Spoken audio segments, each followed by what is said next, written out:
Hello, my name is Dr. Quinn, and I am a professor of children's literature at Taylor University in Upland, Indiana.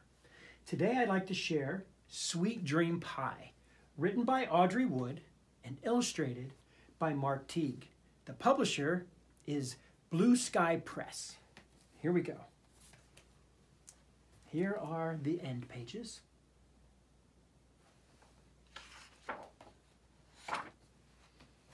Sweet Dream Pie.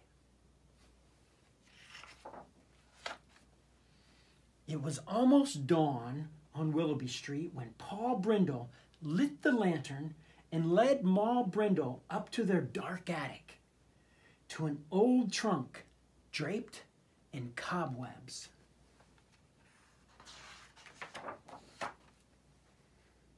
"I haven't slept a wink tonight," Pa said. "I've been craving a piece of sweet dream pie, just like the one you made me long ago."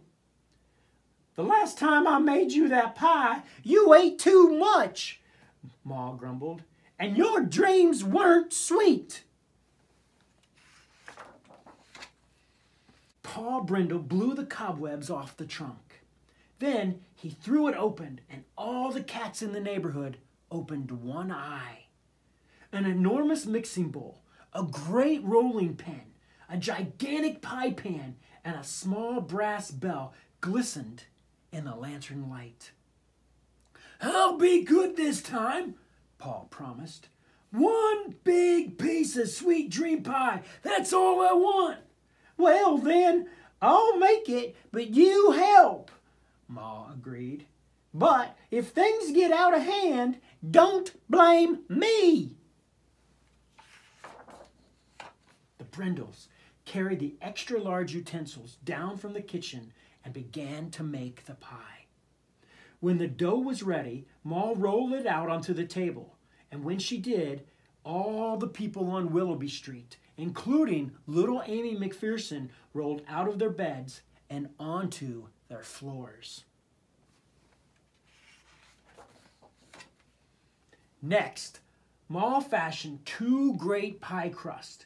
Then the Brindles began to toss every sweet thing they could find into the enormous mixing bowl. Gumdrops flew through the air, and it rained down with marshmallows, candy corn, cinnamon hots, chewing gum, chocolate drops, butterscotch, licorice sticks, lollipops, sugar cubes, jelly beans, candy sprinkles, cookies, and more.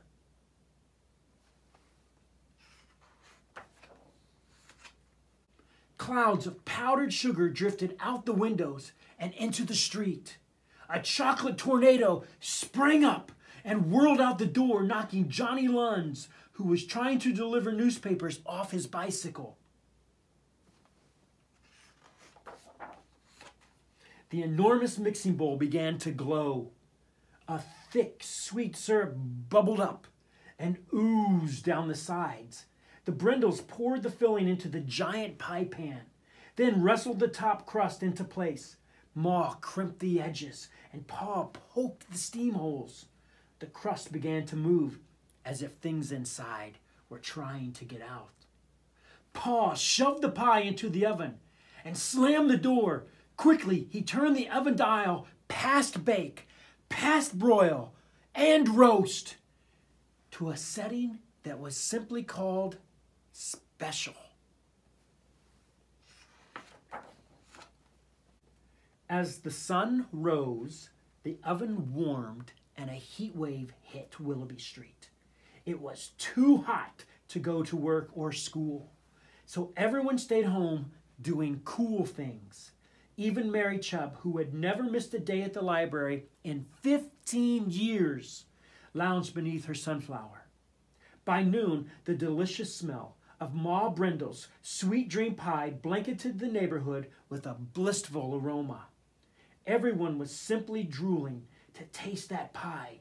Even baby Robbie stuck out his tongue thinking he could lick the sweetness from the air. The heat wave raged on into the afternoon. It was so hot, all the air conditioners stopped working. No one was cool except for Perry Arbuncle, who filled his tub in his conservatory with ice cubes and sat in it.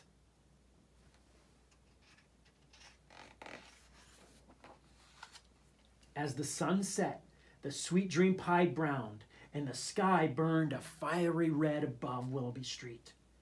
It was too hot to eat much, so everyone just picked at dinner and thought about the pie cooking in Ma's kitchen.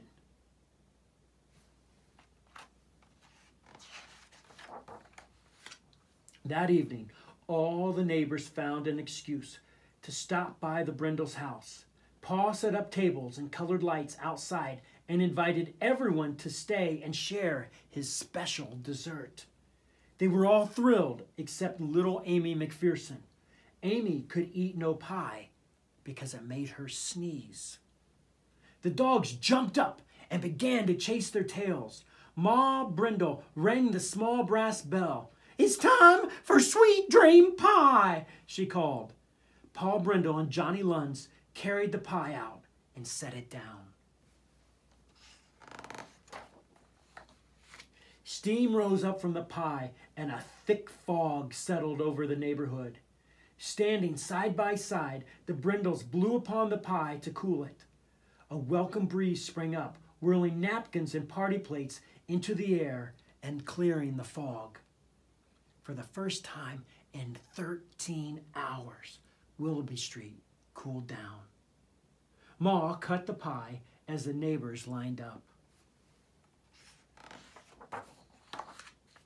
"Now be careful," she warned.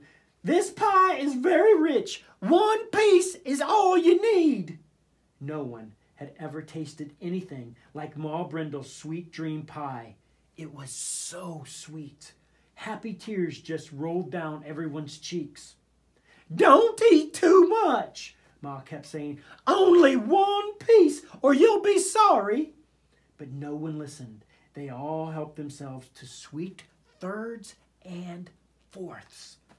Pa broke his promise. He gobbled down sweet sixths and sevenths. Poor Inky King ate so much he looked as if he had swallowed a bowling ball.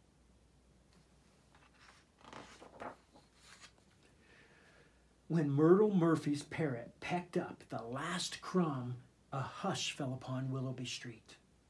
The neighbors thanked Ma and Pa for sharing their wonderful pie. Suddenly, all they wanted to do was go home and snuggle in their cozy beds.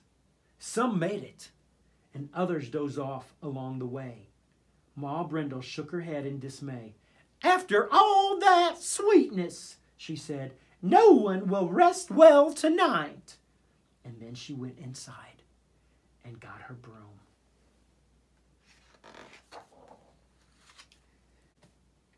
That's when the dreaming began.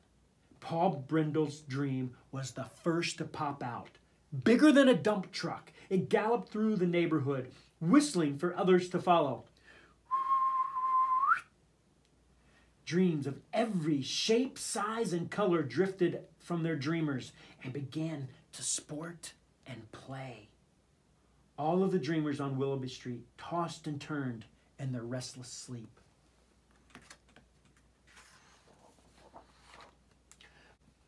Ma Brindle had never seen so many wild dreams. They were everywhere and into everything. The dreams were too happy and too excited, doing things they shouldn't be doing. When enough was enough, Ma Brindle took her broom and began to sweep, sweep, sweep until she had swept away every last dream from Willoughby Street. All of the dreamers, including Pa Brindle, sighed with relief and finally settled in for a good night's sleep. From her bedroom window, little Amy McPherson watched it all, and for once in her life, she was glad she could eat no pie. There you go. Sweet Dream Pie, written by Audrey Wood, illustrated by Mark Teague. Until next time, stay healthy and take care.